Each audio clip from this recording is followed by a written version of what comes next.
Hello and welcome to the Morning After Show. My name is Joshua Reimer. I'm joined by none other than Jared Block, who is over on my right.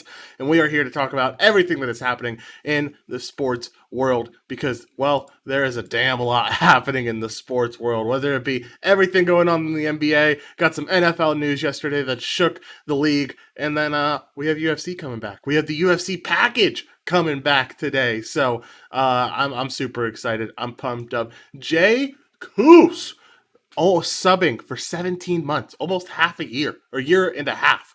That's absolutely insane. You've probably been subbed since the beginning of the stream, right? Like we've been around for 17 months with the Roto Radar Twitch stream. It's close. Yeah. I think we're hitting the 18-month mark soon. That's insane. That is ridiculous. So thank you, Jay Coos, for subbing. We greatly appreciate it. Good morning to Bacon23. Let's go, says Life Augusti. Yo, says Jay Geary. Let's get it. I'm excited. I'm excited to talk. NBA GPP package got a W yesterday. Min cash W, but we'll take a W. W nonetheless, right? Yeah, dude. At this point, like a min cash is still fine, even though, yeah, obviously we want the takedowns in the GPP package. But you know what? Min cash isn't so bad either sometimes. Yeah, we can't do it every week. I mean, we did it last week, and we had top 5% wins last week too. Can't get that top 1.1% every week. So definitely happy with the min cash. Let's get into it. Do you have anything else that you want to talk about? If not, then we can talk about what happened in the NBA last night.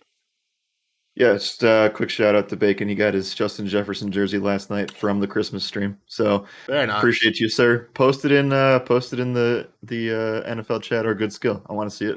Yeah, he got the color rush, JJ. Oh, that's sexy. I like those color rush jerseys for JJ or for the Vikings. I think it's solid. Jay Geary, hope you're feeling better, man. Just tested positive for COVID the second time. That sucks. My girlfriend had it 2 times as well, but she's still doing well. Jay Coos asking if I'm hyped for Covington and Masvidal. We'll talk about it soon. It's going to be a good time. Mm-hmm. But let's get into the NBA recap and talk about everything that happened last night. Grizzlies end up winning their 10th straight, beating the Golden State Warriors. I said this game was going to look like a playoff atmosphere. It did for the most part, right? Like, I feel like we got the playoff atmosphere that we were looking for at the end of the day. And it was a really good game. So what are your thoughts? How real of a contender is this Grizzlies team at the end of the day? I think they have a real shot to make. I think that their ceiling is probably the Western Conference Finals, and that would take a lot. I think that would take Dylan Brooks having a very solid series as well. But they were able to beat this Golden State Warriors team without him, so that's at least a positive sign. They need probably this team seems to me like a team that is going to acquire a possible star in a trade. That's kind of what it feels like to me. So they have a lot of role players outside of Ja that make things work. I think Jaren Jackson and Dylan Brooks and Desmond Bane are all rising stars. And it's just this team. I would love to see where they rank in the age scale because I think they have to be in the bottom 5 in terms of how young they are. But yeah, they definitely are buyers of the trade deadline. We'll be very excited to see what they do with that. It's not even like they've had a soft schedule either over the past 10 wins. They've beaten some very, very solid teams, including the Lakers and the Warriors. So yeah, I mean, I think that this team is the real deal. I just don't know if they have enough firepower at the end of the day to beat a Golden State or a Phoenix in 7 games. Yeah, I mean, the good thing for this team is that you have tradable assets, right? And you have tradable assets that can take up some salary cap room. Now, so you can go acquire that big star. You have guys like Kyle Anderson who are getting paid around the 10 million mark per year. You have a guy like Brandon Clark who really isn't needed in a rotational piece if you do end up trading him away. D'Anthony Melton, I feel like another guy who just kind of creates a logjam at the guard position that you don't need at the end of the day. There are so many guys on this team that are going to be valuable to other teams, and I wonder if any of them are on expiring contracts as well. Because if they're on expiring contracts, then it's even easier to trade these guys away. So you're definitely going to see this Grizzlies team be buyers. If they are going to be buyers, I mean, who's the ideal guy? Who, off the top of your head? I know I'm kind of throwing it at you, so I'll give you a second to think about it. But who would be your ideal guy for this Grizzlies team to acquire at the end of the day? I'm trying to think of a pacer that would fit. That would be the first team I'd look for Yeah. to sell, and I can't really think of any. And I think this Memphis team is just they're very deep, and a lot of the guys that are not getting time are players that you could depend on too. Like Zaire Williams can step up when he needed to be. Xavier Tillman, we haven't seen any of him, even though he was a stud last year because of the injuries on this team. I mean, they have Steven Adams. I'm trying to see. I guess it just depends on Dylan Brooks' health, right? I think that's kind of the main thing here because I do think that Desmond Bain can step in. They probably need another 3-and-D kind of wing that's more so along the lines of a defender, maybe a knockdown shooter. They lost Grayson Allen, which I think that they still are looking for that guy. Uh, I don't know. Maybe star wasn't the right word because I think Yeah. that there's a lot of things that they do very well as a team collectively. As long as they can stay healthy, and that's probably the major thing that the reason that we haven't seen this kind of meteoric rise from this team is because of injuries. But they're coming into their own, and I think that maybe sending off Brandon Clark for a veteran, or maybe a guy like Tyus Jones. I think that would be where they would start. I don't know. Does anybody come to mind for you? Because honestly, I don't think anybody on the Pacers really fits the situation. Um, Man, I think Sabonis would be a really interesting case. I'm not sure if it would work, but I think Yeah. that they have the tools to go out there and get Sabonis. Just talking about that Pacers team, I think Karis LeVert. If the Pacers make Karis LeVert available whatsoever, then maybe that's somewhere that they go. I could see Karis LeVert fitting in to that role perfectly fine because then you have a starting lineup of Morant, Bain, LeVert, and then JJJ and Steven Adams. Then you have Dylan Brooks come off of the bench, or you have Karis LeVert come off of the bench. Either one. I think both of those guys could work out. If you're looking just to acquire veterans, there's a ton of guys that they could use. I think Eric Gordon makes a ton of sense for this team as being that sixth man. I think Robert Covington could be a guy that I see they trade Brandon Okay. Clark for. Right, I feel like Covington will work out really well. I feel like there's a lot of guys that this team can be aggressive with that would improve the team as well over the guys they currently have. So definitely some options for this Grizzlies team. And man, I hope they make it into the playoffs because I'd love to go see a few playoff games. But yeah, I like this Grizzlies team. They've been really solid recently, really solid. Like we've said, 10 straight wins, and getting a win against the Golden State Warriors, even if Draymond is injured, is no joke. I agree, and I'm always the guy that roots for the small market team. So this is awesome for the Western Conference because, frankly, they can't compete financially. So No. it's nice to see that they're actually able to do that. We'll see a little bit of a softer schedule from them over the next couple of games. They do face the Timberwolves on Thursday, and then they host the Mavs on Friday, which should be a fun one. Yeah, I think that they could easily extend this win streak a couple more games. The great thing is that this core, this nucleus of Morant, Bain, and Jaren Jackson Jr. stays together for the next 2, 3, maybe even potentially 4 years at the end of the day. Like this group is either locked into rookie contracts or is going to be a restricted free agent and is most likely getting a max offer from the team, at least in John Yep. Morant's case. So like this team's pretty set up for the future as well. When is he eligible for a max?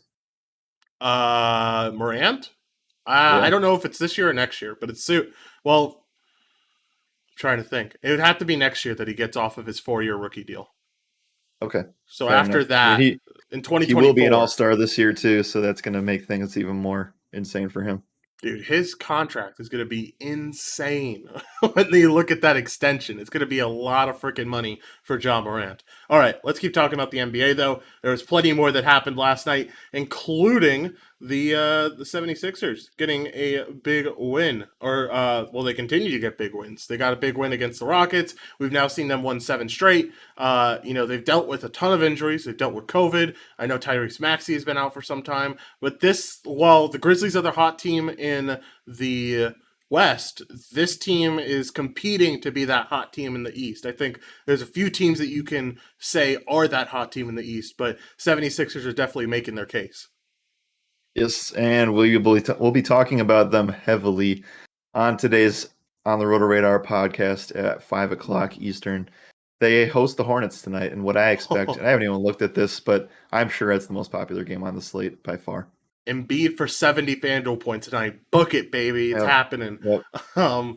Yeah, I can definitely see that being a really, really popular game tonight. So that'll be a lot of fun. You put this comment in here, you put this topic in here, and I'm curious to hear what the heck is this about. Lakers Yep. getting 2020 Buccaneers comparison. So obviously, we remember that Bucks team wasn't very good during the regular season, lit things up during the postseason quite clearly. Do you really think that's what this Lakers team is destined for? Yeah, I mean, it's a LeBron comment, so I had to go look into it Okay. myself.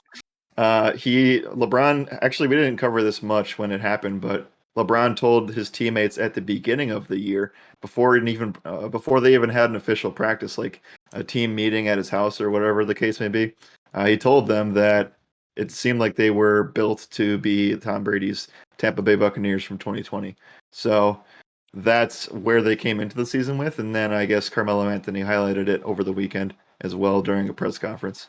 So Hey, that's it's more like they acquired all the Russ, Carmelo, Dwight Howard, DeAndre Jordan, Trevor Ariza, like all the veterans, and that's kind of what the Bucks did last year and are continuing to do this year. So I could see the comparison. I don't know if that means that I mean I don't know what his comparison after that is uh, because the Bucks have been dominant all year, and the Lakers have kind of, there's hints of it there. They're trying to figure it out. Anthony Davis obviously is a big hitch in all of that, but yeah, I mean, I think that I would never rule them out, and that's something that we talk about often is like not feeling comfortable ever betting or counting them out, and that's kind of more so of why I think it's a comparable thing. can never count out LeBron, a guy who can absolutely take over a game at any point. We've seen it without Anthony Davis. I think we continue to see it as the season goes into the postseason. So that I think this Lakers team will be just fine. I think they'll be aggressive at the trade deadline. I could see an acquisition of Jeremy Grant at the end of the day. I could see some big piece getting picked up by this Lakers team, probably with Taylor Horton Tucker included in that trade package. So it would be really interesting to see. And I know I'd be pumped up if we got Jeremy Grant. I think that's a solid play or a solid piece to Oh get yeah, yeah, into your team. Um, sure. yeah. All right. Let's talk about this because I saw this yesterday. Actually, I saw this on TikTok and I was kind of amazed at like all this happening. So sports books lose millions on Draymond Green's exit Sunday night. So for those who need to get filled in, we found out that Draymond Green was in the starting lineup for the Golden State Warriors. Right? He gets in. They start the game. They tip off. Goes towards the Raptors. Draymond Green instantly goes and fouls someone on the Raptors team, and they pull him out. Shams comes out after the game, says that Draymond Green was only in the starting lineup to he was only in the starting lineup to honor Klay Thompson's return to the NBA. But because of left calf tightness, he was going to sit out for that game. He just wanted to start because Klay was starting, essentially. And so you saw sports bettors just pour money on Draymond Green under props. I mean, I saw some bets that were turning $3,500 into $70,000 on special props that you could make, like Draymond Green. Because I mean, if you had him under a half a point, you would have cashed that bet. Yep. Now, the real question is like, yes, he recorded a stat, so I mean, everything like is above board here. I don't know. I saw that someone was talking about how sportsbooks were talking about not paying this out. Have we got any update on the fact if they're paying it out or not? They've some of them paying it out. Yeah, I think that it's what's the controversy here is that technically he's playing and he was never ruled out during the game. Is that right? Yeah, he was never ruled out. So the He so the props should count and they can't be voided. Yeah, he. I mean, at Yeah. the end of the day, like for those props to count, he has to be on the floor at some point, and he has to record a stat. He recorded the stat; it was a foul, and he was on the floor for even if it was a few seconds. So, I mean, everything above board there, like everything makes sense. But I think the sports books, have literally lost millions. Yeah, yeah. The So I do have uh, an update on one. I don't know about online status on this yet, but we do know that DraftKings paid out. Okay, good. So, I mean, that's the right move for the sports books. At the end of the day, they made the mistake of leaving those green props up, even though, I mean, everyone knew about this. The Raptors even said that they knew this was going to happen. So, like, this was not something that was, like, completely behind closed doors. Yeah, I mean, he wasn't ready to go, and he made that clear. And that was like part of the whole. Maybe that slipped through the cracks on some places because of the Klay Thompson. Because they like didn't start the game on time either. No. They kept it like it was all dragged out and stuff like that. So yeah, I mean, I don't know. I feel like I don't really see that there being a controversy. It's pretty clear. And some of them are saying like, it violates house rules because it was um, people are claiming it's not a known event. But apparently it's I mean it's obviously that it was known. FanDuel, Caesars Bet, MGM, and PointsBet were all books that paid out as Yeah. well. Yeah. And I think it was versus the Cavs. That's correct. Did I say it was versus someone? I don't think I said it was versus someone else. But it was versus the Cavs. Sunday night. Yep. Yeah, and I honestly think that's the reason it falls through the cracks at the end of the day because most sports books were paying attention to NFL football at that point. Like Yeah. everyone was paying attention to the Chargers game. Probably still paying attention to the afternoon games too. Like the focus was elsewhere, and that's why this mistake was made at the end of the day. So very interesting. Oh, I guess I said it was against the Raptors. Yes, it was against the Cavs. But yeah, it's super interesting to see. Congratulations to the sharps out there who ended up getting this bet in before game time because I really wish that I was able to get it in too. Yeah. Most of these situations, especially live prop situations, usually have a pretty low cap to them for Yeah. max bets. So like you probably weren't making bank, but you could have made $500 to $1,000 on this for sure. You say that, So man. Like there was I saw it. DraftKings Sportsbooks had live game props where you could bet the under on Draymond's points and have it be a special under of a half a point, and if it cashed, it was like plus 2,000, I think. And so someone bet 3,500 on it and won 70K. Like that's like that's and okay. like That's okay. Well, that's on them for not putting a hard cap on their props. that is 100% on DraftKings for not putting a hard cap on their props. I will have to find that video. It's actually from our good friend Book It with Trent, and I'll have to go look that up. And He and actually won something? no, it wasn't even him. It was someone else. Okay. He just had the Okay. screenshot. But yeah, we're gonna have to get him on the show. We talk about him too much to not have him here as a guest. But yeah, good times. All right. Playoff contenders tiers. I'm excited to hear about this. What's the spiel here, Jared? Oh, sure. While I pull that up, I think we should just address what happened with Steph Curry last night because Bacon wants to know. Yeah, I did see that Curry had 50 FanDuel points heading into the fourth, and it ended with 7. It's not he just didn't shoot well in the fourth quarter. It's kind of the Yeah. main thing that I saw there. Let's see. Okay, pulling this up here. Basically, it's just ESPN's rankings of who's in the playoff, like who are the teams that are contenders at the moment before the trade Okay. deadline. So apparently there are 6 true contenders that make up tier 1.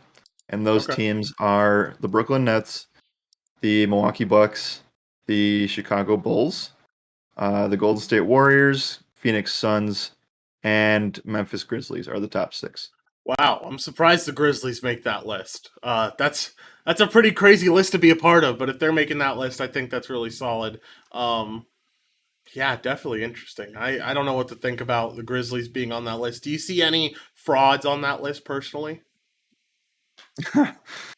Putting my Bulls fraud to the test here. Yep, yep, I can't say that they're frauds at the moment. I can't. yeah, yeah. So uh, I would say they're all contenders, but true contenders, I think that Memphis is not a true contender. But they have won 10 in a row, which is probably why they're on that list. Yeah. Now, second tier here is the LA Lakers, and a lot of it has to do with Davis not being healthy, Russell Westbrook not being as epic as they thought it would be. Hmm. But I'm sure this team jumps in and does a lot of things at the trade deadline, which should bump them up a little bit. The other teams in this tier, Miami Heat, and that's it. uh, the solid playoff teams, tier 3, Cleveland Cavs, Utah Jazz. That's kind of surprising, but it's true Yeah. because they haven't really made it that far afterwards. Um, LA Clippers, Denver Nuggets, Dallas Mavericks, Minnesota Timberwolves, and the 76ers. Interesting. You usually don't see Timberwolves on that type of list, so No. I understand why. They definitely have improved leaps and bounds on the defensive side so far this year, but Yeah, interesting to see them there. it's huge. They actually, I think that they make the playoffs this year. I think they actually do. Yeah. Um, the other teams now playing teams: Toronto Raptors, Boston Celtics, New York Knicks, Atlanta Hawks, Charlotte. Basically, the entire East. I'm just going to leave it at that. Yeah. And Portland, San Antonio, Sacramento. I think Gusti makes a really good point here. If you if the Lakers could go back in time and DeMar really wanted to come to LA, he said it several times, and just never got the offer. If DeMar DeRozan ends up getting picked up by the Lakers instead of them picking up Russell Westbrook, Dude, how game changing is that? I mean, we're in a completely different scenario where the Bulls probably aren't that great and the Lakers might even be the number one seed in the West. I was just thinking about this the other day. We didn't talk about this earlier on the Lakers topic, but they are getting Kendrick Nunn back in the next like week and a half, 2 weeks. So he should be the starting point guard for this team. DeMar could have been the starting point guard for this team as well. I don't think he's the best in that role, but he could have done it. I mean, LeBron could have Um, been the starting point guard. I mean, that's true as well. I also think that, they really put their chips in this Nunn basket, and he has just been injured the whole season. Yeah. So when he gets back in, I think that things will be just fine for him. It could take him a second to step into that role. But yeah, I think that not choosing DeMar was a mistake. Huge mistake. And I mean, the Lakers are seeing that now. It definitely was a big mistake there. So, anything else on the NBA front? If not, we have some NFL news to talk about. Lots happened yesterday with some interesting Giants news. No, let's keep going. NBA podcast at 5 o'clock today. Yep, gonna be a good time. All right, let's talk about NFL news. Let's talk about Joe Judge, who got fired yesterday. I forget what Twitter account had this. It was whatever Twitter account I think you posted in the Good Skill chat room during the NBA podcast. But it said 2 years too long for Joe Judge at the end of the day. So after surviving a few hours longer than Gettleman, he ends up getting fired, and rightfully so. So this Giants team has the potential to go after Harbaugh now. They could go after, I don't know. You think Harbaugh's the guy for this team? I actually think Harbaugh goes to Chicago. That Okay. would I think that he goes there. New York is a tough place for anybody, especially. I mean, I don't know. I think the Jets actually found their guy in Saleh. I think he's going to be there for a long time. Yeah. Giants, though, I don't know. It's really hard because like the last tenured guy was Coughlin when they were very very good, and man, it's a tough spot to follow, especially when you have so many problems. And this team is just I don't know what it is, but this team just doesn't stay healthy too, and there's really not much going on here. You have a Daniel Jones decision to make, and I think that is the main reason why it's going to be so tough to try to see what happens here. Because one, do you look for a coach who will work well with Daniel Jones, or do you find a coach who has his eyes on another quarterback, and that's going to be the reason that person's hired? So they can do whatever they want with Daniel Jones at the moment. Like this is the last year. Like I think they have the option to either trade him, release him, or keep him. Like that's kind of where things are at right now. He's on the last year of his deal. So I don't know what's going to happen. I think that this is going to be it's the Giants right now, I think are in a worse spot than the Jets are. Yeah, I would tend to agree. I mean, at the end of the day, so I had some buddies, and we were talking about we were talking about NFL news in general. All of us are in the same dynasty league, so we were just talking about a few things, and we were talking about this Giants team, and just saying like they could possibly have the the worst quarterback room in the NFL. I think by a considerable margin. Like Mike Glennon, Jake Fromm, and Daniel Jones, like it just none of those guys have very much potential at this level. I really believed in Daniel Jones for a long time, and it's clear that he's just not going to get the job done. So I really don't know what you do with this Giants team to make them improve overall, because you need a quarterback at the end of the day, and I just don't know how you acquire one. I don't think it. Where's their draft pick this year? They actually have solid draft picks this year, I feel like, and I don't know. Maybe they draft one, but it feels like drafting a quarterback is just dirty for this team.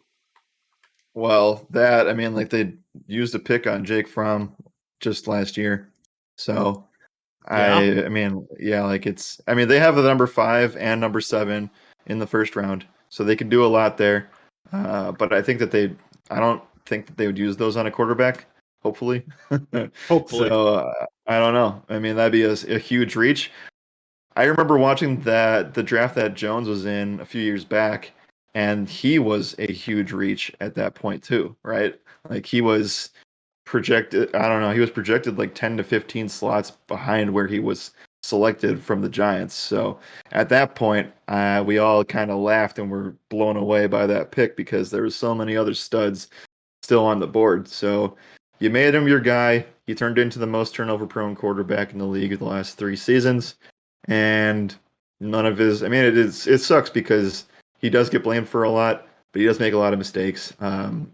His weapons are never healthy, and Saquon hasn't finished the season in 2 years fully healthy. So I don't know. It's one of those situations where you have to kind of just do your best. And man, this is where the whole trading Russell Wilson thing comes into play.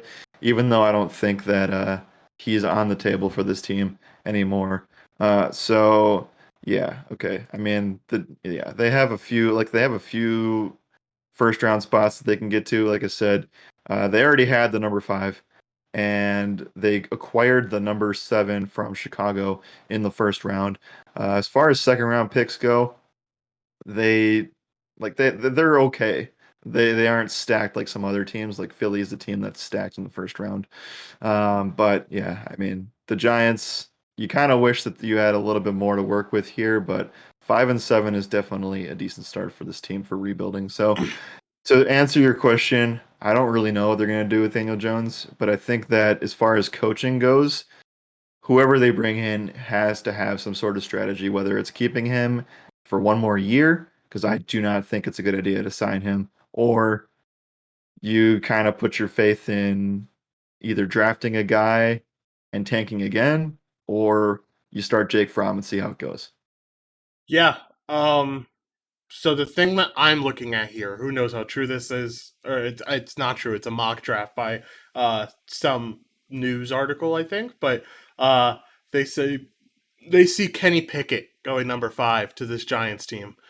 It just sounds like a bad move, man. It sounds like a way to really disappoint some people. So I don't know. Like, it's a good offensive group to have, especially if you use your eighth. Your well, where's the other pick? Seventh, right? Is that what you said? 5-7. Yeah, if you use your seventh pick to maybe draft an O lineman, like, I don't know. Whatever quarterback comes into this system, he has a solid group. Like, I refuse to believe that Kenny Galladay has lost all of his talent that he had with the Lions in 2019. I think Kadarius Toney is showing signs of being a breakout star in 2022 if he can get Yeah, I healthy. agree. I I think agree with him. I think Evan Ingram. I mean, like, I know we give Evan Ingram a lot of shit, but under the right QB, Evan Ingram can be, I'm not going to say a top 5 tight end. I think he'd be a top 8 tight end in the league. So, like, you have a solid group, and you have an O line that just needs a few things to improve, and you could really see this team being a winning team. I think the better move here is to trade away the 5th pick, trade away next year's first round, trade away possibly another second, third, or fourth round pick, and try to go out there and get Russell Wilson. That's really the only justifiable thing to do here for the Giants. If you do anything else, I don't think it works well. I just want to. We got a mock draft sent to us on the behind the scenes here, so I wanted to just give you Lovely. kind of what this mock draft has. It's on tankathon.com, so you can follow this along if you want to. They do have Aiden Hutchinson going first to Jacksonville, Thibodeau second to the Lions, Evan Neal from Alabama going to Houston, Kyle Hamilton, safety from Notre Dame, goes to the Jets. Now uh, the sandwiched pick in between the Giants at six is from Pittsburgh, or sorry, is from Carolina, and they're getting Uh-huh. Kenny Pickett apparently in this mock. Okay. So the two picks for the Giants, 5 and 7. One is George Karlaftis from the edge rusher from Purdue, and the other one is Ika Makonwu from NC State. So they're getting an edge rusher and an offensive tackle. So, I mean, some of the other guys in this list here, they have Stingley going to the Falcons at number 8, Coral to the Broncos at number 9, and actually don't mind that, but it seems like a reach still. Anyway, then the wide receivers go off the board a little bit. Then they have a second round pick at number 36, where they're going to get a safety in Daxton Hill from Michigan. I like Daxton Hill And too. and then I like this one as well. Round 3, they're getting Henry To'oTo'o from Bama. Yeah, I think that's a solid way to go for this team. You focus on Which deep. Go ahead. yeah, I mean it's no like they just don't like. I think that they're actually okay at the skill position level. Yeah. I don't like Evan Ingram, but he did do well with a quarterback that used his skill sets and Eli Manning before him. So Yeah. I don't mind that. I think that Tony is the best wide receiver in this group. I like Sterling Shepard a lot, but he is just on the brink of, like, I don't want to call him old, but he's definitely banged up throughout the course of his career. Just can't finish the season. Galladay, again, I thought that was one of the worst offseason picks. But again, if you have a quarterback that can get in the ball, it's a different story. Yeah. You got rid of your OC, your head coach, and your GM. So there's nothing there. You're at the bottom of the barrel. Like, this is the worst that you can get at this point. So anything here is good. Yes. Man. So I don't know, man. You add Carl Aftis, you add Akeem Akonwu, you add Daxton Hill. You're really talking about making this defensive group, not this year necessarily, but in the coming years, like, really dominant. And all I can think of is, if you're getting all these defensive guys in the draft, doesn't it make sense to try to get Flores in New York? Like, Sure. it would make this defense, because you already have a solid group. You have Jabril Peppers, you have Bradbury, you have gosh, why can't I think of the D lineman that's really good there? You have Lawrence there as well. Like, this team already is getting pretty solid on the defensive side. I've always thought they're pretty solid. They're just missing a few pieces. I really like Carl Aptis.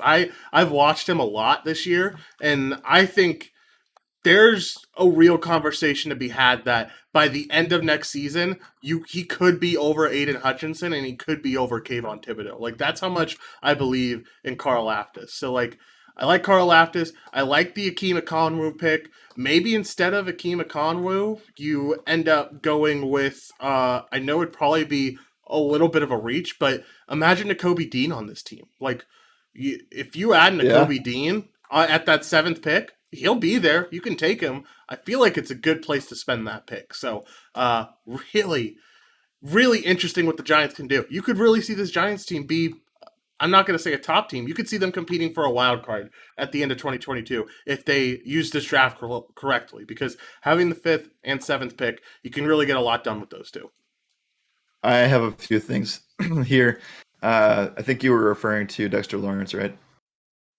No, there's another Or Lawrence. Leonard Williams. Leonard Williams. There you go. Yeah. Leonard Williams, Okay. super solid defensive piece for this Giants team. Yeah. Okay. So Nakobe Dean right now projected for 15, going to the Eagles. That Eagles pick was from the Dolphins. The Eagles have 3 first-round picks here, No. and yeah, very very solid there. I mean, he could definitely jump. Nakobe Dean's the guy that could jump up off the board, depending Oh, on for sure. what his pro day looks like. So Yeah. I think that he definitely could jump into the top 10 as guys. He would not be a reach at top 10 either. I think No. that there's just a lot of guys that, like, he'd be the first linebacker off the board. Everybody else is either a cornerback, a QB, or an edge rusher, or an offensive player or offensive lineman. So he'd be the first linebacker off the board, rightly so.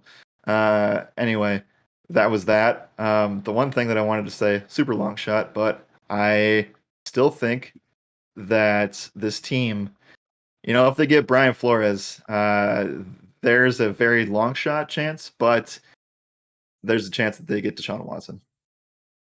Yeah, I can completely see them getting Deshaun Watson. And I mean, Yep. 5-7, I think that's the perfect deal. Well, yeah, I think 5-7 is the perfect deal. Probably at the end of the day. Like, you probably have to package those 2 picks. You might have to throw on a second or third rounder next year. But you can definitely put Deshaun Watson on this team, and it would make a lot of sense. Yeah, I and, don't and want that's to. only if Brian Flores makes it, because I think that Flores and Watson have this connectivity to each other right now. Yeah, I don't mean to spend so much time on this, but I'm happy we found this because there's nothing more that I love than talking about the mock drafts and stuff that are going on or that are going to be going on in April. We see 4 QBs taken in the first round here. We see 5 QBs taken in the first 2 rounds.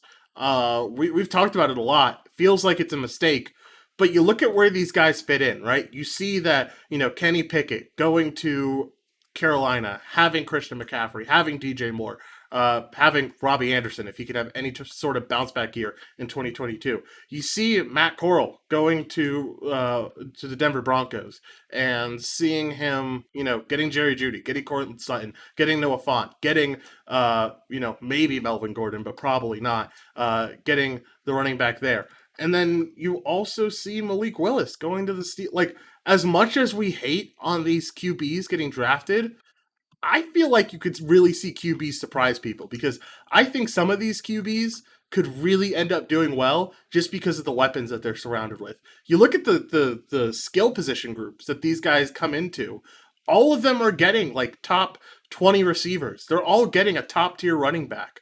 Kenny Pickett gets Christian McCaffrey as long as he can stay healthy. Matt Corral getting a top tier running back. Malik Willis getting Najee Harris. And then even Sure. at the bottom, you get Sam Howell getting DeAndre Swift and Amon-Ra St. Brown and TJ Hawkinson. Like, all of these guys are coming into really good skill positions. So maybe we're right. Maybe these guys are a little bit of a reach at the end of the day. I feel like their skill groups can mostly carry them, though. You make valid points. I'm not going to deny any of those because I think at the end of the day, the QBs in those specific spots have not proved themselves to be things long term. The only thing that doesn't make sense, I guess, is okay. So there's 2 things with the Denver Broncos, and then we can move on. First thing is that I don't think that any quarterback that's there is going to remain there by the end of next year. I think Teddy's gone this season, and I think that Drew Lock is going to not be in the league. Maybe he goes to be backup somewhere else, but I think that if they're going to pick Matt Corral, you're seeing this unfold already, and it's kind of actually fun to watch. But they are literally trying to sell out to be the Denver Packers at this point. Like, I don't know if you've Yeah. seen it, Yeah. but they are trying to recruit everybody to their team. Yeah. No, I have So seen I this. think their whole idea is like if they get Hackett, then they will take and get Rodgers and they'll steal the QB coach away too. And like it's been leaked like everywhere that they're interested in selling out to get all those guys. Yeah, and I mean it's a good way to go at the end. Like, I don't think it makes sense. I'm interested. I don't think Rodgers leaves. I've been on the train where I thought Rodgers might leave, but I feel like at the end of the day, he either stays a Packer or they win the Super Bowl and he retires. It's really going to be one or the other. Yep.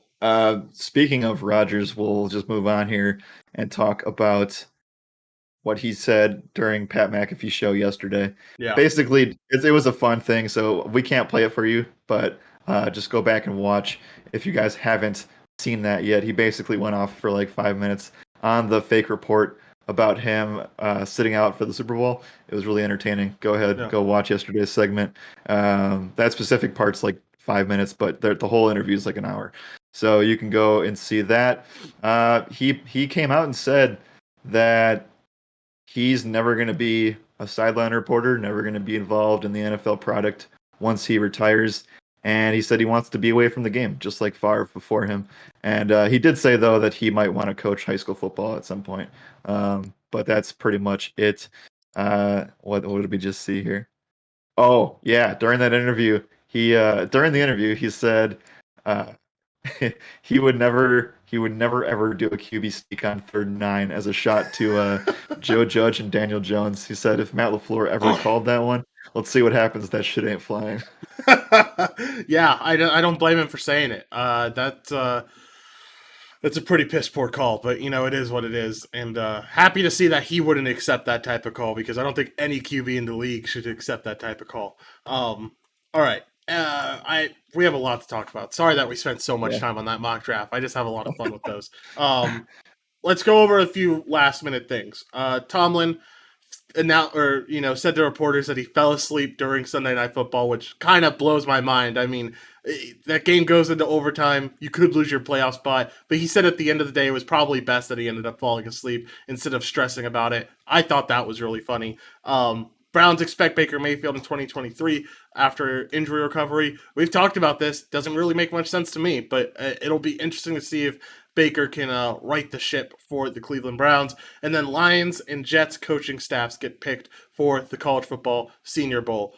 They get to, scout some of their guys. They both have really good picks, so it's going to be interesting to see if maybe that influences some decision-making on the draft at the end of the day.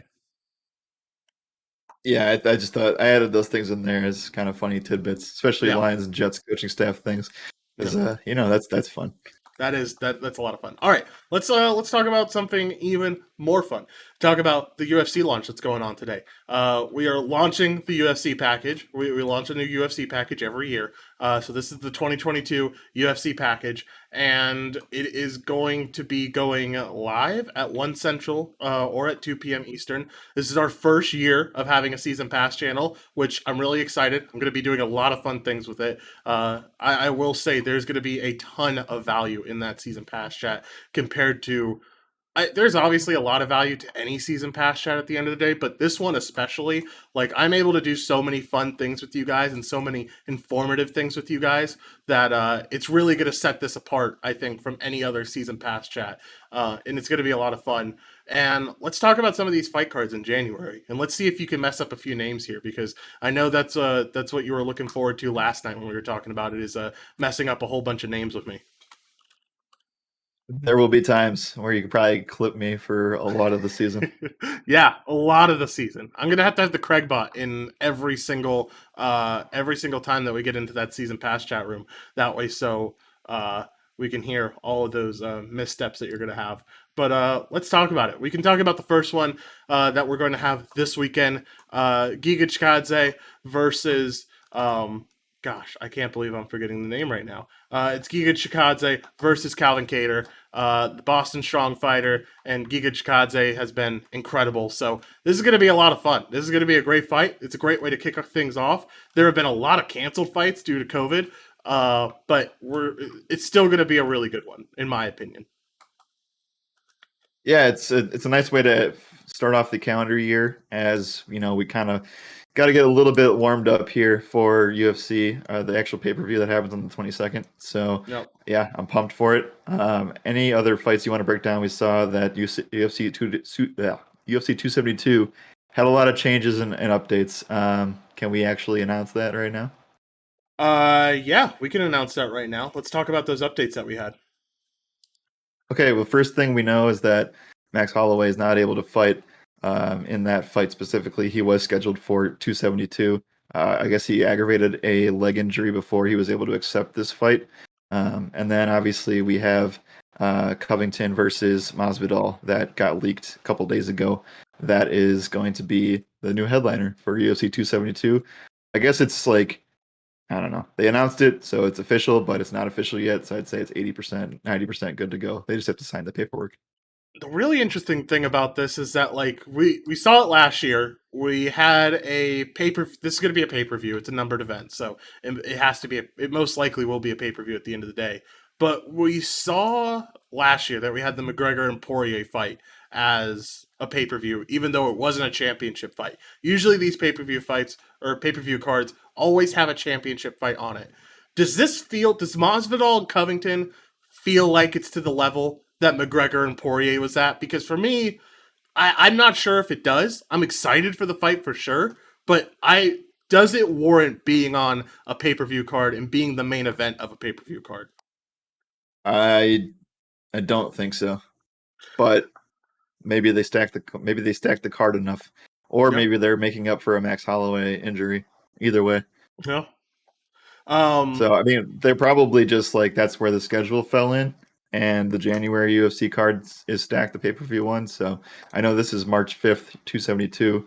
That's probably the next one. I don't think they'll have one in February. wait, when is this? UFC 271 will be in February, won't it? Oh, okay. Yeah, no, you're right. March Yeah. 5th is 272. Yeah. UFC 271. I don't know what's scheduled for UFC 271. If you can look it up, that'd be great. I'll talk about a few fights that they already have. We shouldn't have messed this one up because it's Whitaker Adesanya and Oh, also dude. Lewis Tuivasa.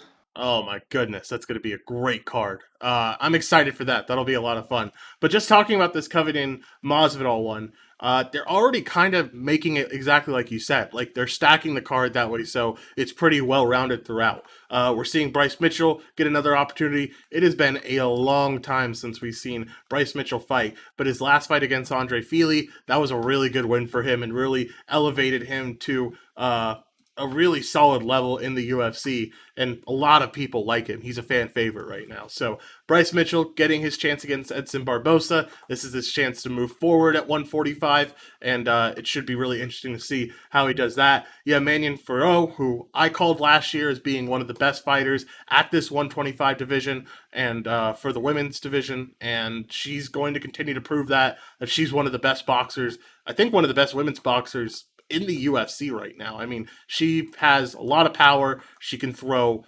tons and tons of punches. It's just absolutely incredible to watch what she can do. And then you have Kevin Holland, who everyone loves to watch Kevin Holland, and you have him against Alex Oliveira. And I saw a super funny meme yesterday about like what this fight looked like, and it was the two Spider-Mans pointing at each other. And I thought, wow, that is perfect. Alex Oliveira is an older version of Kevin Holland, and it makes a ton of sense. So you already have a lot of fighters on this card that are fan favorites. You know, Tim Elliott, a fan favorite. Jalen Turner, a fan favorite. Dustin Jacoby, a fan favorite. Maria Agapova, a fan favorite. So maybe you're right. Maybe they're just trying to make this a balanced card all the way through and just make it a lot of good fights instead of making it so top heavy. Sure. I mean, that makes a lot of sense to me. Basically, quality. Well, I don't know. Would it be quantity over or quality at this point? I don't know. Yeah. It's kind of a balanced approach. I like it a little bit more. Because a lot of people do skip on they skip on some of the prelims a lot of the time, especially for a UFC pay-per-view event. So I don't know. Yeah, I think it's a nice approach, nice way to start the season. Definitely. We saw that Max Holloway fight obviously fizzled. I don't think anyone wanted to see it anyway. So honestly, kind of happy that we didn't get the third edition of Max Holloway versus Volkanovski, because I know Holloway deserves it. He's obviously proved himself in his last two fights, having really two incredible fights. But at the end of the day, we've already seen him lose twice to Volk. Even if he wins against Volk, you have to give Volkanovski another chance. So like it just really holds up the division. And if Holloway wins the fourth fight, then you have to make a fifth fight. Like it because then it's tied 2-2. Yeah. So you have to Yeah. have a decision maker on this. It just feels like that should be done. It feels like we shouldn't be. If Volk needs to move up to 155, or like something needs to happen, Holloway needs to move up to 155 to contend for that belt. Something needs to happen in featherweight. I think almost the worst decision, though, is putting up the Korean Zombie against Alexander Volkanovski for UFC 273. I don't know if you saw this, but we got that news yesterday that that's going to be the replacement fight for Volk to defend his title, is going to be against the Korean Zombie. That feels wrong, man. The Korean Zombie has not been good recently. I understand, fan favorite. A lot of people like him. He had a good win against Dan Ige, but we saw him get absolutely bruised and battered against Ortega. Volkanovski's either going to TKO him in the first two rounds, or it's just going to be an absolutely dominant decision. Yeah, seems like a rough pairing there. I feel like they don't really know what to do, and he was kind of just the guy that fell into it, right? Yeah. I understand giving everybody a chance, but you're kind of hurting the product at some point. They really should have waited. They should have waited a few more days, see what happens with Qatar and Chikadze. Because if you have Chikadze have a dominant win, feel like a lot of people are more excited about Giga Chikadze getting his first title chance. It feels maybe a little bit too early for him, but like it it makes at least a little bit more sense than this fight. This fight seems like it's just trying to get pay-per-views at the end of the day. Volk is probably going to come in like minus 500 to that fight against the Korean Zombie. Like he will be a very heavy favorite here. Yeah, I would expect nothing less. Yeah, for sure. Let's talk about UFC 270 a little bit because we wanted to go over these January cards. We get this card next weekend, and this is the big one. This is the one that everyone's talking about. This is going to be a lot of fun. You have Ngannou and Gon looking to unify that heavyweight belt, and because Gon is the interim champion, Ngannou the actual champion, and then you also have Moreno and Figueiredo. Figueiredo gets a chance to get back his belt after losing to Moreno. This is the trilogy, right? This is the third time we've seen this fight. So it's going to be really interesting to see Brandon Moreno back. It's going to be really interesting to see Figgy back. Then you have Greg Hardy on this card, who is always a lot of fun to break down Greg Hardy cards. This card is the complete opposite of what we just talked about with UFC 273 because it is very top heavy. You have these two great fights up top with Moreno and Figgy and Gon and Ngannou, and then the rest of the card is pretty much a disaster in my opinion. See, this is the exact opposite of the other one. Like, Yeah, you're either going to have a super, super top heavy thing and you're going to force people to watch it, which is why they do this because, like, they're obviously going to watch that card, even though the fights the rest of the way are a disaster. But then you have the other side where, the balance thing definitely works out as well. So it just depends on, they have to figure out a way to get these other guys in there. And this is the way that they do it. yeah, this is definitely the way they do it. They don't have a single other guy on this card in the top 15 of their respective division, at least according to Tapology rankings, which mind blowing. I mean, it's ridiculous how top heavy this card is. I will say they did lose Jared Cannonier and Derek Brunson on this one. We saw Yeah. this bout rescheduled, so like that would have been a really good fight to have. That would have made this less top heavy. But you lost that card, you lost that fight. You lost Evloev and Topuria. That was going to be a really good fight, but I think Evloev withdrew due to COVID. So, this could have been a lot less top heavy, but because of some cancellations and because of everything else, you're seeing a lot of prospects on this card, honestly. I think we have 1, 2, 3, 4, 5, yeah, 5 new guys to the UFC coming in and making their UFC debuts, all dominant while they were on the regional scene. So I'm excited to do some film study on those guys. For sure. I have here that Bet Online still has, or they have Brunson Cannonier on UFC 271.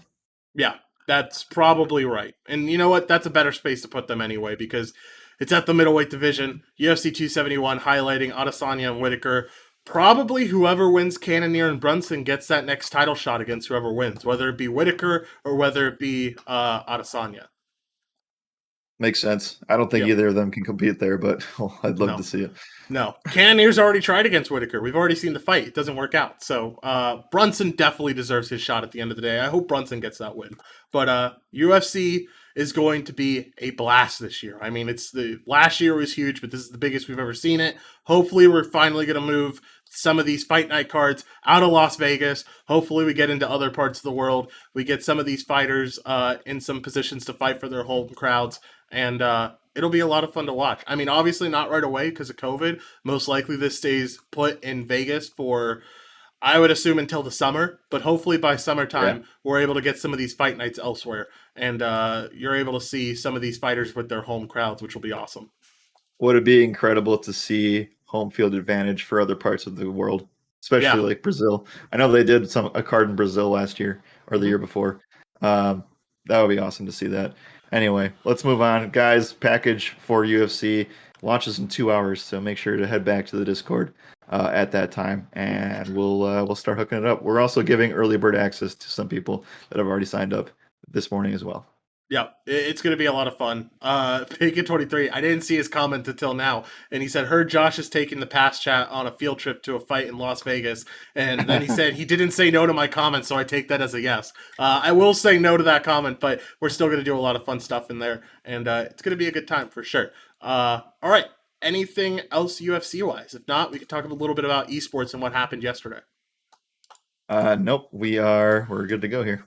Yep, first 3 days of esports have been big for the esports family. Top 1 to 3 finish each day in big DraftKings tournament. You can still use that code that we talked about on Monday stream, Spring 2022, exactly as it said, no spaces, no anything, Spring 2022, and you get 45% off at checkout. That lowers that package, that season pass package, to $50, which means you're getting slates for literally cents. I mean, like 50 cents per slate, which is absolutely insane for the amount of content that Anthony provides. One of the best pros in the industry at esports, and definitely one of the best pros at Roto Radar. So really excited to see what he's been doing to start out the season, and can't wait to see more from him. Yeah, basically everybody in the season pass chat's already made their money Yeah. from last week, so it's all profits from here. Yes, it is all profits indeed. All right. We'll keep updating you guys on esports because we're just going to keep putting it in your face that esports members keep on winning, and there is no reason not to go get signed up with Anthony right this moment. All right. He's also very helpful. I talked to him last night about some esports stuff because I wanted to play, and he is very helpful with the whole process. If you're not signing up because you're like, oh, well, I don't really know anything about esports, I don't know how to play contest, I don't know what contest selection looks like, he helps with everything. And I quite literally mean that. You can ask him any question and he'll help you out. So if that's your reason of being hesitant, don't be hesitant. Don't skip out on the money that you could be getting from this package. All right, let's talk about MLB updates because we do have some things that we need to talk about. Obviously, we haven't been talking about a lot about MLB. There hasn't been much going on, but we did get the news this morning or yesterday. I don't remember when, but John Lester is retiring, and thank goodness, because I am tired of John Lester plays. I am tired of playing guys against John Lester. I am tired of trying to play John Lester. It is a mess. So John Lester retiring. Retires with 200 wins, 3 World Series rings. You say greatest playoff starter ever. He definitely makes the conversation, right? I think he makes a top 5 conversation. Yeah, people will Yep. never agree to this, but he does. Yeah, no, I can definitely agree with it. I can get down with it. I understand it 100%. Um, Lester has been absolutely phenomenal for the teams that he's been on, and it's going to be sad to see him go. It's going to be sad to try to target guys, not be able to target guys against John Lester. It's going to be sad to see people try to target him with batters and not working out for him. So definitely sad to see him go. But let's talk a little bit about the about what's happening with the MLB when it comes to the lockout, because MLB and players unions are going to meet on Thursday to discuss lockout details for the first time. This is important. We're almost a month away from spring training from not from spring training, from pitchers and catchers reporting. So like things need to start getting solved ASAP if we want to have a season that starts on time. Yeah, there has been zero negotiations or even intro talks, any meetings whatsoever since basically this lockout started after the World Series. So, yeah, it's there's been no communication at all, and we'll see. It's not going to be easy, and I think that what it will result in is a delay in something. I don't think the season will be shorter. I think they'll just kind of work themselves into a rut here. So maybe we'll see what happens. I don't have much faith that it's going to start on time, but we've seen these things. I don't know. The baseball is a sport that will not care about starting the season late.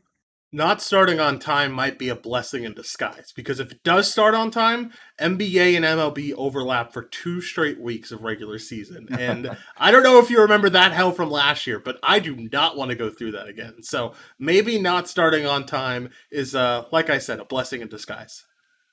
Could be. It could be. As of right now, though, we won't know anything. And I doubt we get any news until next week. Yep, for sure. Rachel Balkovec makes history as the first woman to manage a minor league affiliate. She is managing the New York Yankees low single A Tampa Bay Tarpoons, or Tarpons. I don't know. Anyway, this is huge. This is awesome. This is great to see. It's great to see the sport evolving. It is. And this didn't get enough press, so we're bringing it up here again. Yeah. But yeah, she is going to be the first woman to manage a minor league affiliate, which, she has already worked in the organization before. Mm-hmm. And I think that this, can make, if she does well, she'll just go up the ranks and maybe she'll find herself in an actual major league front office someday. even as a coach somewhere, I think that would be just humongous project progress to see her in a dugout with any team. So really exciting there, and we'll make sure to keep an eye on it for sure. All right, anything else with MLB? If not, we have some NHL blind dogs to pick. No, that's all for MLB, and we'll keep you guys updated on that. But for right now, we'll go on to our NHL dogs, where I can't seem to find a win, but Josh is heating up. Yeah, So my team lost in a shootout last night. The Vegas Golden Knights lost rough. in a shootout. So I'm 2-5. I've lost 5 straight, which is fun. Uh, and Josh is 3-3 after a Let's win last go. night with his Preds. So yeah, I think you've picked the Preds twice now, I and have. one of both of those. So I'm looking at NHL for the first time again, as it is Wednesday. That means that the card is a lot smaller. So let's see what we got here. We It's got tough today, 3 man. games today. We got 3 games today. Yeah. All right. Well, okay. I can't back the Seattle Kraken because I was looking yesterday and they are the worst spread or worst team against the spread. Oh no. Or worst money line team as well. Like they're at the bottom of the league, so I'm not going to back that, but I will take the Coyotes at home at plus 250. I don't know, man. Didn't the Preds just play the Coyotes yesterday? Am I wrong there? Who did the Predators play last night? Hold on, let's look this up. I mean, the Coyotes play the Maple Leafs tonight.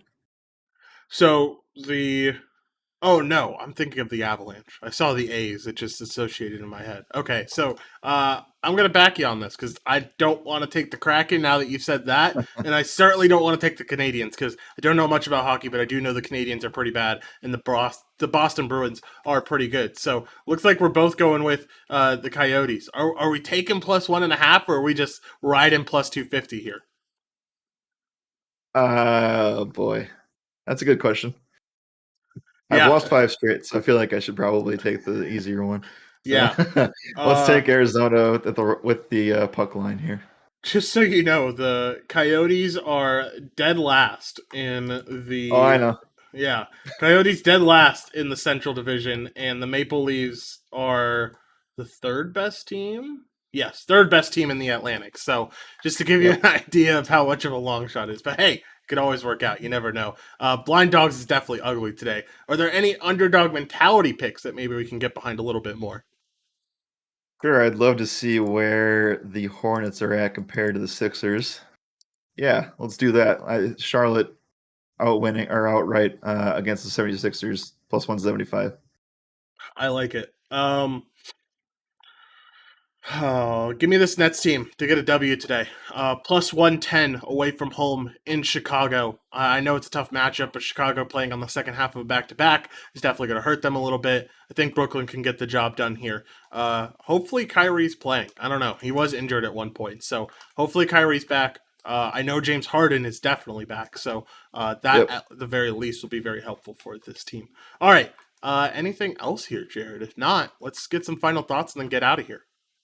Final thoughts. We skipped on this earlier, but speaking of Kyrie, apparently he could be available for Nets home games if Brooklyn's willing to pay a small fine. Oh. Uh, it kind of works in like hyperbole a little bit here. So first offense is a warning, and then as soon as you do this a couple more times, the fines increase.